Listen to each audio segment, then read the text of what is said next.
Hey everyone, Brendan Snyder here. How are you? Thank you so much for joining me for this episode of Going Down the Rabbit Hole.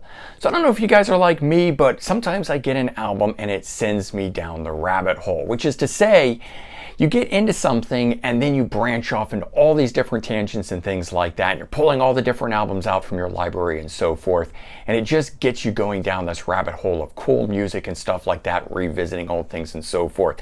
So that's what we're doing here, and we're going to jump into that in just a bit. But before we do, if you're new to my channel and you haven't already hit the subscribe button, please click the button. Also leave a comment, hit like. All those things help support my channel. I would greatly appreciate it. And of course, as an added bonus, by subscribing, you'll be able to stay up to date on all that's going on in the world of music, just like this with an episode of Going Down the Rabbit Hole. For this one here, we are featuring Iron Maiden and Paul Di'Anno, because I was at my local record store, Sound Exchange, and I picked up this, Killers, Murder One, which was an album that came out in 1992, featuring Paul Di'Anno, and of course the name on it, Killers, being a reference back to the time that he was in Iron Maiden and their second album. So starting with that there, and getting that and listening to it. And the funny thing was, when I bought that, it was just sort of one of those things like, wow, I'm kind of surprised I had never picked that up. I guess I'll go ahead and add it to this week's purchase of things, but I was really buying other stuff, and I thought the other stuff was going to really take hold. And so the least album of all of what I was buying ended up becoming the thing that took hold and sent me down the rabbit hole with all things Iron Maiden and Paul Di'Anno. So starting with this here, Killers, Murder One, a 1992 release. Cool release there, reissue, I should really say, because this is out on Metal Mind Records, so it's a remastered edition. But of course, it made me go pull out the two classic Iron Maiden albums that Paul Di'Anno was part of, the self-titled from 1980 and Killers, the 1981 release, which of course he later uses as the band name, so the namesake there. So of course, you know, listening to the Iron Maiden and all that great stuff, and that's classic, and I know the Iron Maiden and everything, and that's nice, and sometimes pulling out the big main band that your new release or your new album or whatever is from is enough to quell it. But that didn't really do it for me, so I started digging in deeper, and I pulled out this cool bootleg that I have that collects together a lot of early stuff from Iron Maiden featuring Paul Di'Anno. This collection spanning from 78 to 81 in here, and it's got the original Soundhouse tapes that are pretty famous, early stuff that was done in 1978 featuring Paul Di'Anno, and then the sessions for Metal for Mothers, some BBC Radio Rock Show stuff on here, different single tracks that didn't make the album and stuff. And both of these here are the Castle Records editions of the albums themselves. And if you remember those from 1995, they were 2 CD editions that actually had a second disc in them, bonus. And so, pull this out. They came with these little inserts in them, no extra stuff added to the booklet. And there you can see the number of different tracks that are on this. So 8 total, featuring some singles that weren't part of the albums, like Women in Uniform, Invasion. Then a bunch of live tracks on here, Phantom of the Opera, Running Free, Killers, and so forth, and stuff like that. So already pretty cool to have these, to have that bonus material. And then this bootleg that collects together a bunch more of that sort of stuff. But at that point, my love and, you know, the diving into and everything being Iron Maiden and Paul Di'Anno just wasn't quelled at that point, so I went a bit deeper.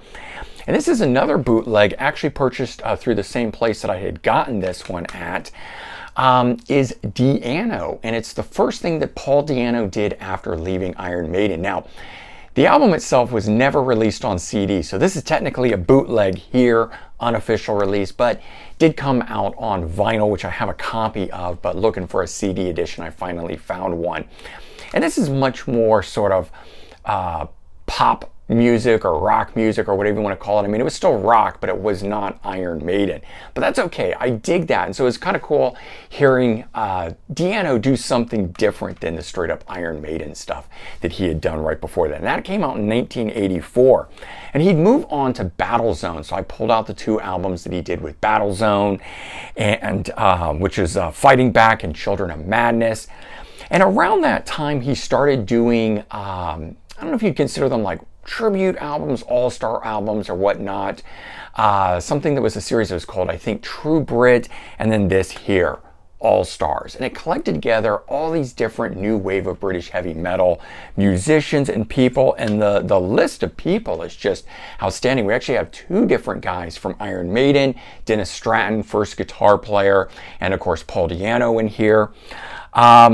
And a lot of the songs in here were written by Lee Hart and Chris O'Shaughnessy, who would later go on and co-write a bunch of stuff for the band Fastway, which we'll talk about in a little bit here.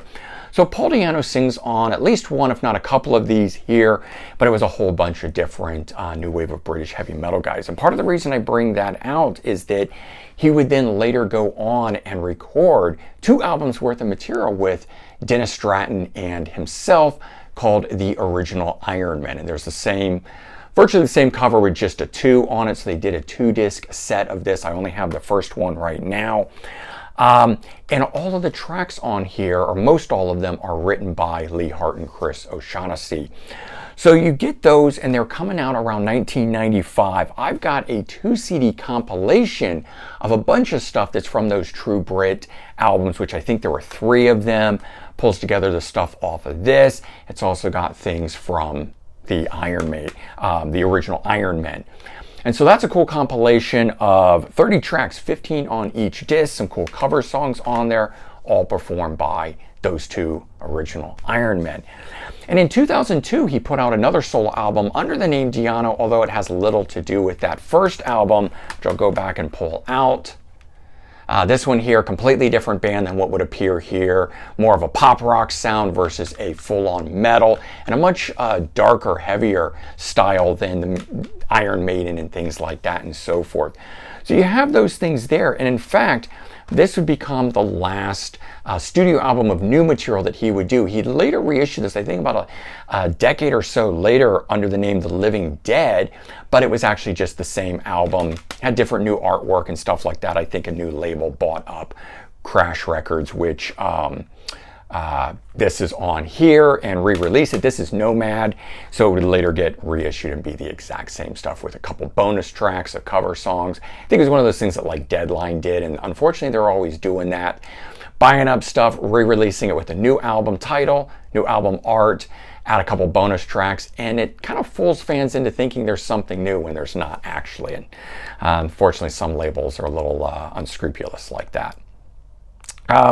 So as I mentioned with the original Iron Man albums that they did, 2 of these plus this compilation here, that had tracks that were written by Lee Hart and Chris O'Shaughnessy, and Lee Hart would later go on and front Fastway. So this album here, Bad Bad Girls, was just that. It was after Dave King left. Fastway known for having Fast Eddie Clarke in the group, coming from Motorhead. Great pairing of those 2 guys.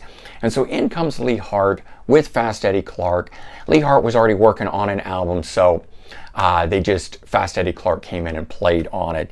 And those same songs that you had been hearing on those True Brit compilations and this one here, All Stars, would start turning up on things like this.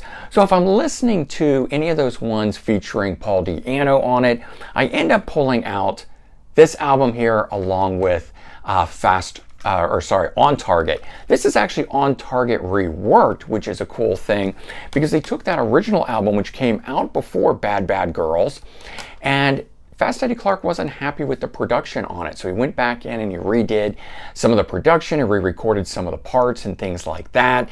They re-recorded 4 earlier Fastway songs, mixed it all up together on here and put this version out, and very, very cool. I had this on record and then bought the CD edition of it and just blown away by that. And so actually with all of this, it actually starts with the Fastway and worked its way backwards.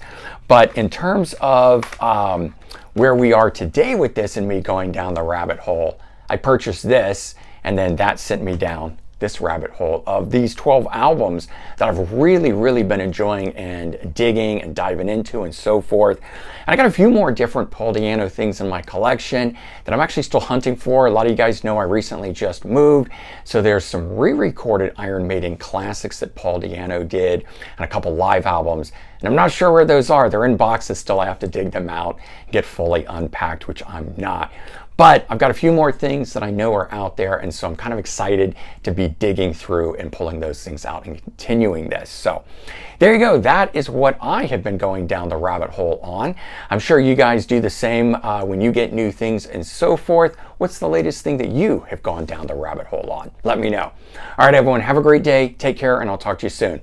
Bye-bye.